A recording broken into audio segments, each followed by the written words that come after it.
నమస్తే, welcome to GR Vidhatha news. నేను మీ పావని. ఈ రోజు మనతో ఉన్న వ్యక్తి కోసం చెప్పాలి అని అంటే 1-2 మాటలైతే సరిపోయండి. అతను ఎవరో కాదు, పొట్లూరు జగదీష్ బాబు గారు మనతో ఉన్నారండి. ఆయన్ని ఇంకొక పేరుతో కూడా పిలుస్తూ ఉంటారు, జై గారు అనేసి. ఈయన కోసం చెప్పాలి అంటే ఒక కోచ్, అలానే మెంటర్, ఈ రెండు చెప్పుకుంటే సరిపోదు. వీటితో పాటు సామాజికవేత్తగా కూడా ప్రతి ఒక్కరివి సమస్యలు ఏవైతే ఉన్నాయో వాటికి సలహాలు ఇవ్వడమే కాకుండా వాటికి సొల్యూషన్స్ కూడా చేస్తూ ఉంటారు. నమస్తే సార్. నమస్తే అమ్మా. Welcome to GR Vidhatha channel. మీరు ప్రతి ఒక్కరికి ఒక కోచ్ గా, మెంటర్ గా చాలా మందికి తెలుసు. ఎందుకు అంటే చాలా ఈవెంట్స్ గానీ, అలానే సెమినార్స్ గానీ చేసి చాలా అంటే చాలా ఉన్నాయి. అవును. అవి కాకుండా సామాజిక కార్యక్రమాలు కూడా చాలా వరకు చేస్తూ, అలానే ప్రతి ఒక్కరికి సలహాలు, సూచనలు, వాటి పరిష్కారాలు కూడా చాలా వరకు చేస్తున్నారని తెలుసుకున్నాం. సో మీతో చాలా వరకు న్యూస్ ఛానల్స్ కానీ, అలానే ఇతర యూట్యూబ్ ఛానల్స్ ఏవైతే ఉన్నాయో వాటిల్లో కూడా మీ కోచ్, మెంటర్ ఏవైతే ఉన్నాయో వాటి నుంచి చాలా వరకు నేర్చుకోవడం ఉన్నది. కానీ మేము మా ఛానల్ నుంచి అయితే మీలో ఉన్న కొత్త కోణం ఏదైతే ఉందో సామాజిక పరంగా ఆల్రెడీ ఉన్న కోణమే కానీ చెప్పని కోణం, ఎవరికి తెలియనిది ఫస్ట్ మా ద్వారా తెలుసుకోవాలి, పరిచయం చేయాలి అని మేమైతే కోరుకుంటున్నాం. సో దానికోసం మనం మాట్లాడుకున్న విషయాల్లో ప్రజెంట్ ఏదైతే ప్రభుత్వానికి అలానే ప్రజలకి మధ్య ఎక్కువగా జరుగుతున్న సంఘటనల కోసం కొంచెం డిస్కస్ చేసి పూర్తి వివరాలు అయితే తెలుసుకోవాలనుకుంటున్నాం సార్. అలాగే అమ్మా. ఫస్ట్ మన ఛానల్లో నన్ను ఇన్వైట్ చేసినందుకు మన చైర్మన్ గారికి, తర్వాత మన డైరెక్టర్ గారికి, తర్వాత టు యూ.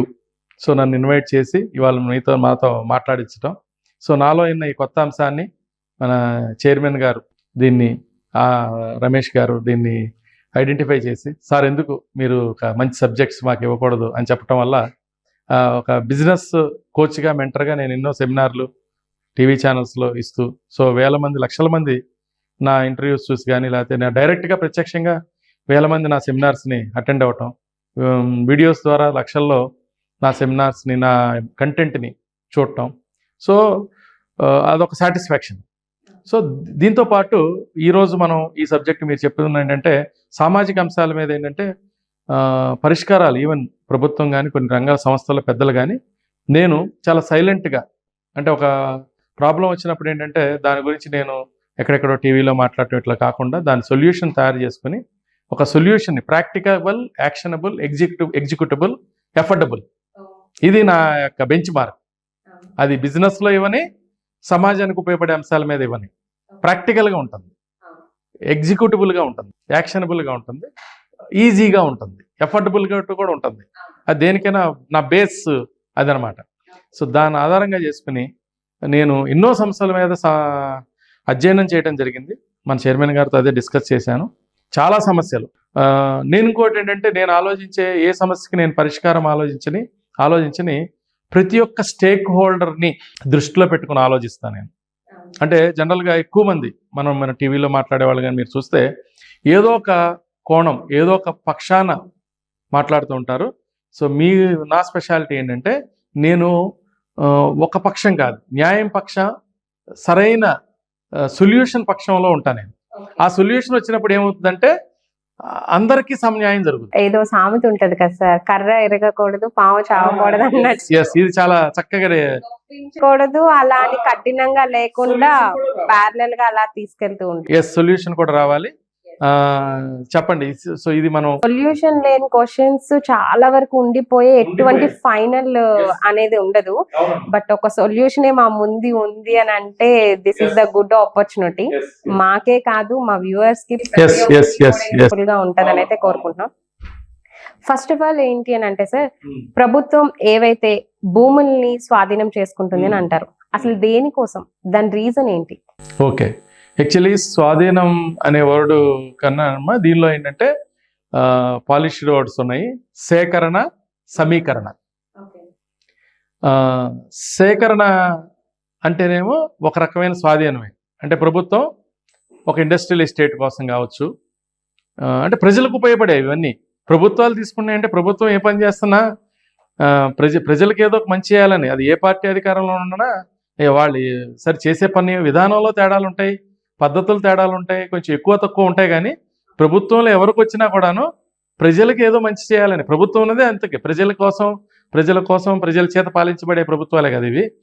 సో ఇవి ఏంటంటే ఇండస్ట్రియల్ ఎస్టేట్స్ కోసము, ఒక రింగ్ రోడ్స్ అన్న కోసము, హైవేల కోసము, ఇంకేదైనా రోడ్ల కోసము, తర్వాత ప్రాజెక్ట్స్, ఇప్పుడు నీటిపారుదల ప్రాజెక్ట్స్, డ్యామ్స్ ఇలా కడతా ఉంటారు కదా, వాటి కోసం ప్రత్యేకంగా ప్రభుత్వాలు భూములు కావాలి. ప్రభుత్వ భూములు ప్రభుత్వం అనుకున్న, ఇప్పుడు ఇండస్ట్రియల్ ఎస్టేట్ ప్రభుత్వ భూమి ఉన్న చోట పెట్టాలంటే అక్కడ ఫెసిలిటీస్ ఉండవు కదా. సో ఫెసిలిటీస్ ఎక్కడ ఉందో అక్కడే పెట్టాలి ఇండస్ట్రియల్ ఎస్టేట్. ఒక రింగ్ రోడ్డు, ఒక హైవే వేయాలి అంటే ప్రభుత్వ భూమి ఉన్న దానిలోనే వేయలేం కదా. అంటే ప్రభుత్వాల దగ్గర కొన్ని భూములు ఉన్నా అవి అన్నిటికీ ఉపయోగించలేరు. సో ప్రత్యేకంగా ఇవి ఆ స్థానిక రైతులే ఎక్కువగా వాళ్ళ నుంచి తీసుకోవాల్సి వస్తుంది.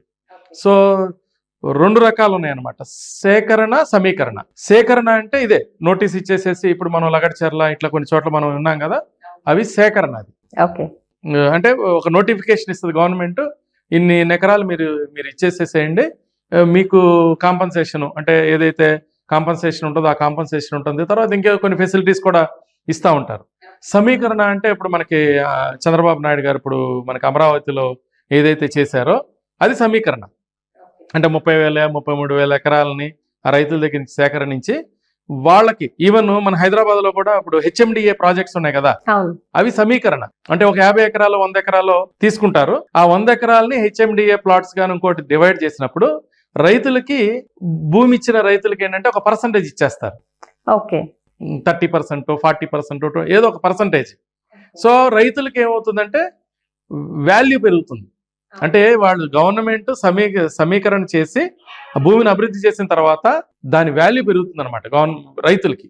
సో చాలా వరకు ఏం సందర్భాలు ఏంటంటే సమీకరణ అంశాల్లో ఎక్కువగా ఇబ్బంది అనేది ఎక్కువగా రావట్లేదు, సేకరణలోనే ఎక్కువగా ఇబ్బందులు ఉన్నాయి. సో ఒక రకమైన నువ్వు చెప్పే స్వాధీనం కిందే వస్తున్నాయి కొన్ని తీసుకునే వాళ్ళకి, మిగతా వాళ్ళకి లాభం. ప్రభుత్వం సమీకరణ చేసినప్పుడు, ఎవరైతే సేకరణ చేసినప్పుడు ఎవరైతే భూములు కోల్పోవటమనే మనం ఎక్కువగా వాడుతున్నాం. వాళ్ళ గవర్నమెంట్ ఎంత ఇచ్చిన అది ఎందుకు కోల్పోతున్నారనే వాడు ఎందుకు వాడాల్సి వస్తుందని చెప్తాను.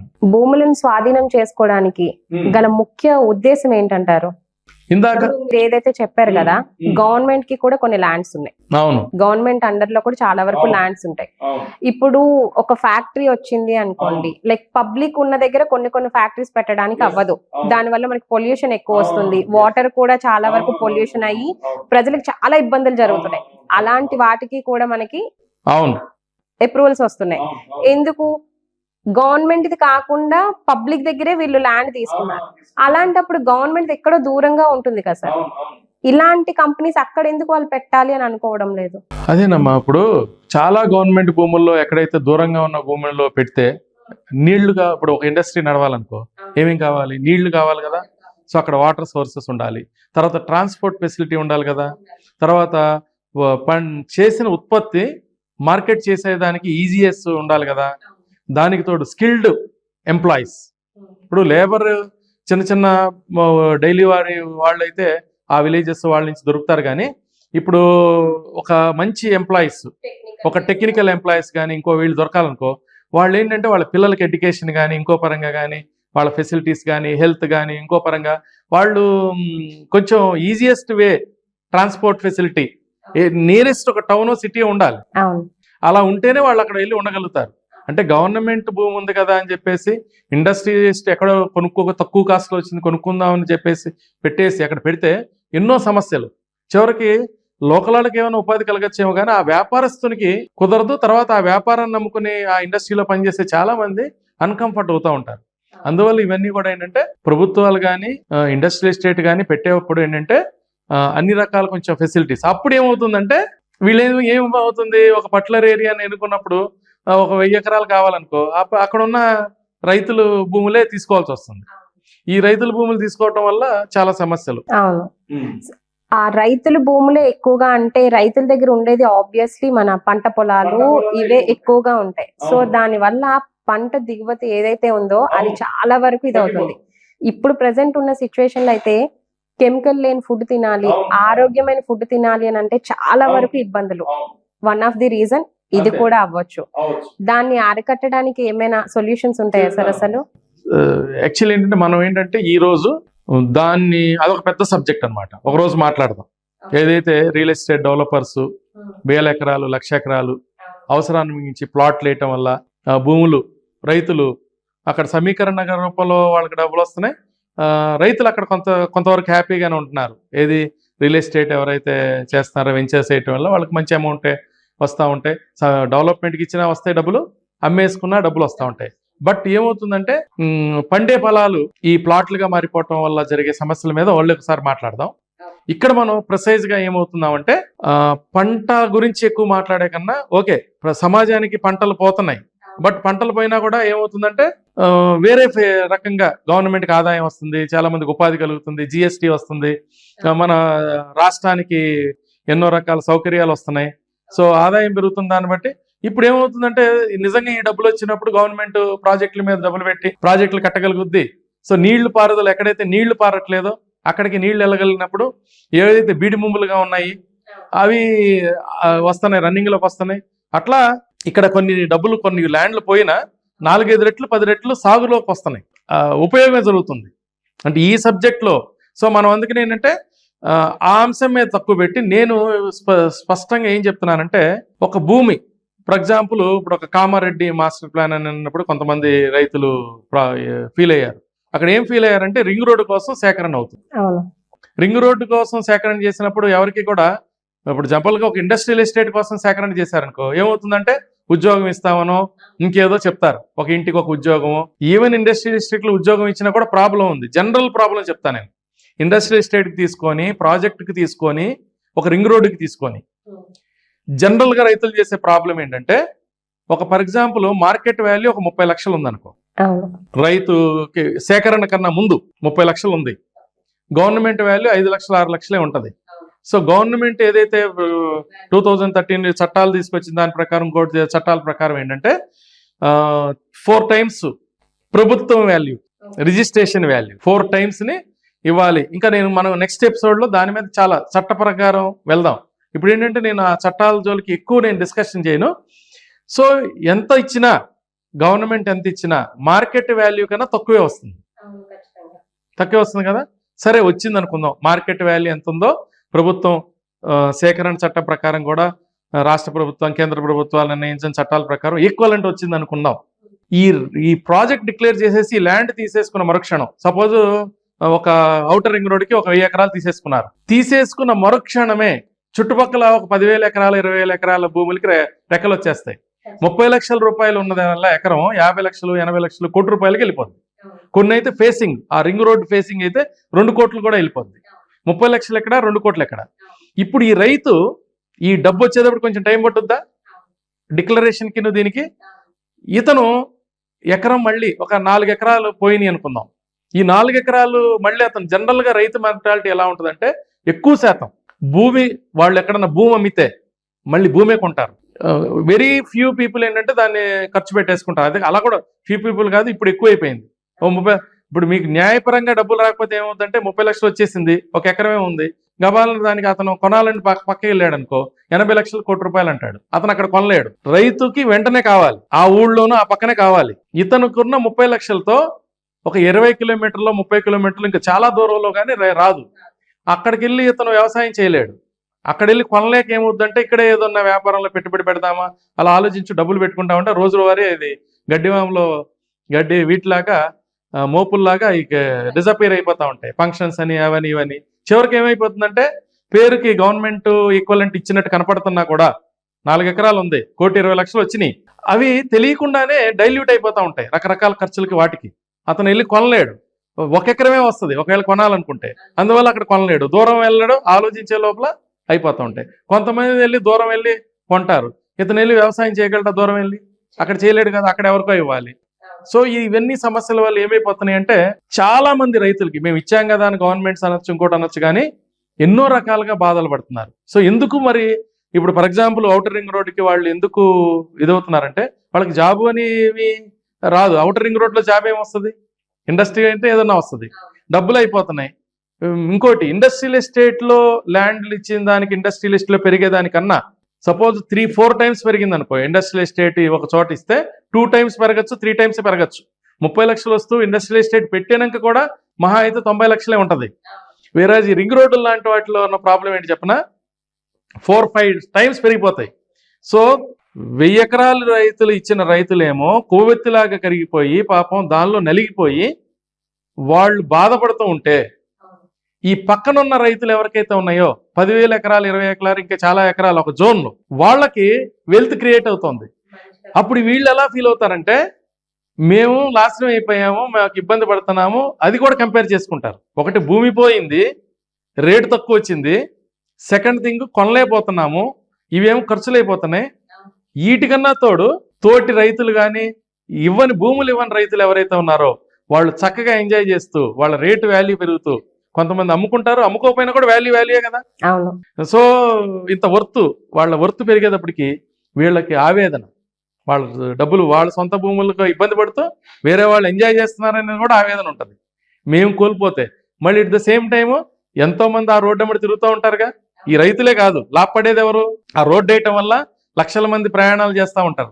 ఎంతో మందికి ఫెసిలిటీ ఏర్పడిపోయింది. అంటే ఒక 1000 మంది రైతులు చేసే త్యాగంతో ప్రభుత్వాలకు ఆదాయం వస్తున్నాయి, ఎన్నో వేల మందికి ఉపాధి కలుగుతుంది, ఎంతో వేల మంది ప్రయాణాలు చేయగలుగుతున్నారు. ఇండస్ట్రియల్ ఎస్టేట్ అయితేనే ఉపాధి కలుగుతుంది. దీంతో ఏం జరుగుతుంది మరి? రైతు ఇప్పుడు నష్టపోతున్నట్టు అనొచ్చా? ప్రభుత్వాలు అంటాయి మేము కాంపన్సేషన్ ఇస్తున్నాం కదా అని.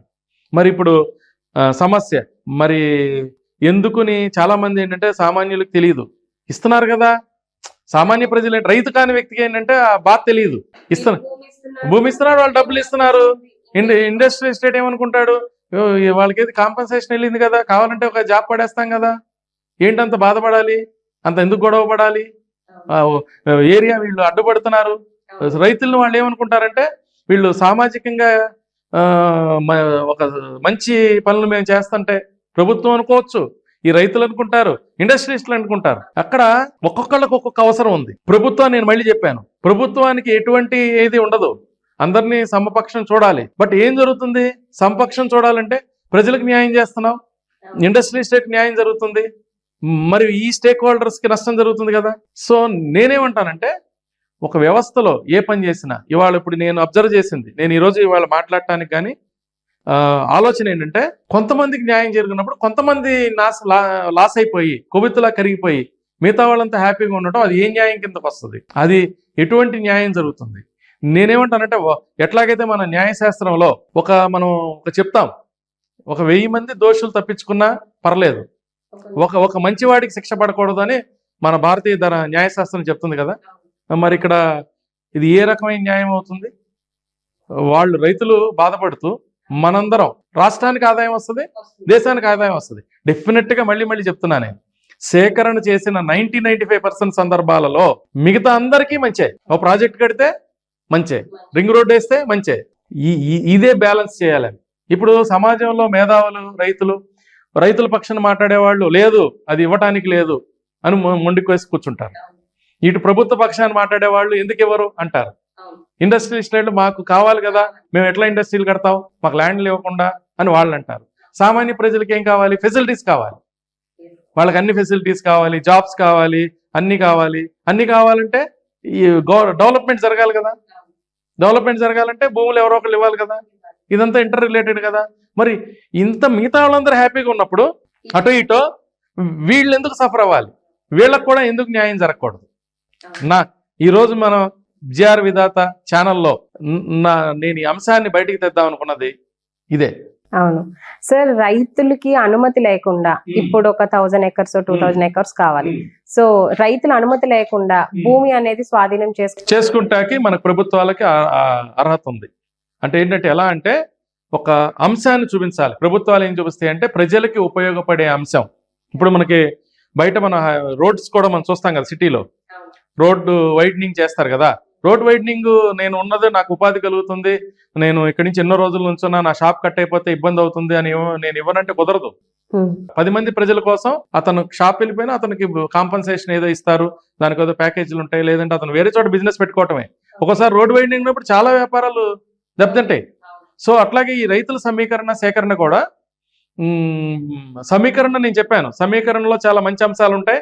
వాళ్ళు హ్యాపీగా, ఇప్పుడు మనం అమరావతి ఎగ్జాంపుల్ తీసుకుంటే రైతులకి వాళ్ళకి ఒక 1200 స్క్వేర్ యార్డ్స్ ల్యాండ్ ఇచ్చింది గవర్నమెంట్.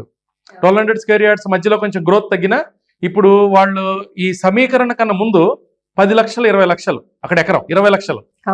ఈ రోజు ఒక్కొక్క గజం వాల్యూ ఎంతో తెలుసా? 1200 స్క్వేర్ యార్డ్స్ ప్లస్ కమర్షియల్ కూడా ఇచ్చారు 300 యార్డ్స్. మనం ఓన్లీ 1200 యార్డ్సే పట్టుకుంటే 40 నుంచి 50,000, అంటే 40-50 వేలు అంటే ఈజీగా 4 to 5 crores వర్త్ ఆ రైతులకు ప్రాపర్టీ అయింది. సో వాళ్ళు దాన్ని అమ్ముకోవచ్చు, ఉంచుకోవచ్చు, డెవలప్మెంట్కి ఇచ్చుకోవచ్చు. సో 20 to 30 lakhs వ్యక్తులకి 4-5 కోట్లు అయినప్పుడు అక్కడ పెద్ద రైతుల దగ్గర నుంచి కూడా సమస్య లేదు. ఇంకా మీరు వాళ్ళు పోరాటం కూడా చేశారు. ఎందుకని వాళ్ళకి అంత వర్త్ ఆగిపోతుందని, మధ్యలో ఆగిపోయిందని చెప్పి. అవును, వాళ్ళకి పాజిటివ్ వైబ్స్ ఎక్కువ ఉన్నాయి. వాళ్ళకి అక్కడ కన్స్ట్రక్షన్ అయితే మనకే ఉపయోగం కదా, ఈ వర్త్ మనకు వస్తుంది కదా అని చెప్పేసి.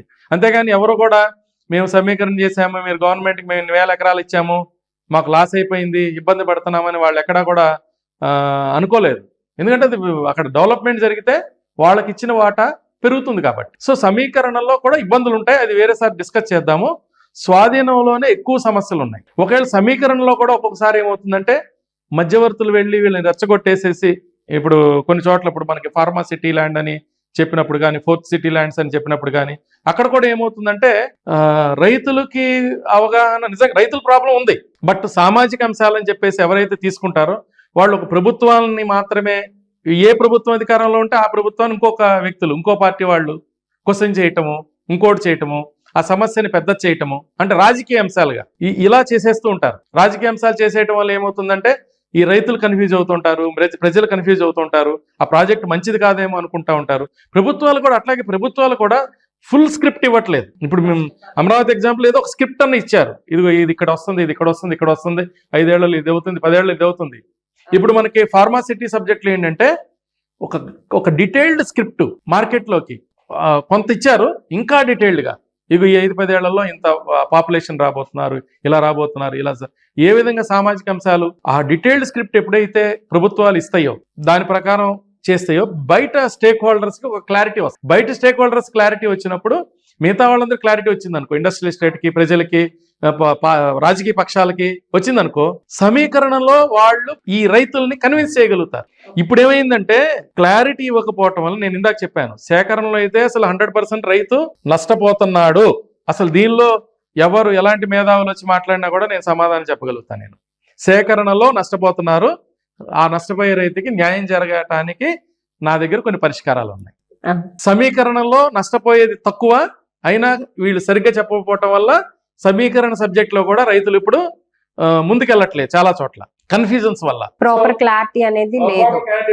సేకరణలో రైతు మిగతా వాళ్ళతో కూడా హ్యాపీగా ఉండటానికి కావాల్సిన సొల్యూషన్స్ నా దగ్గర ఉన్నాయి. ఇది వన్ ఆఫ్ ది సొల్యూషన్ అంటే ఏమి లేదమ్మా.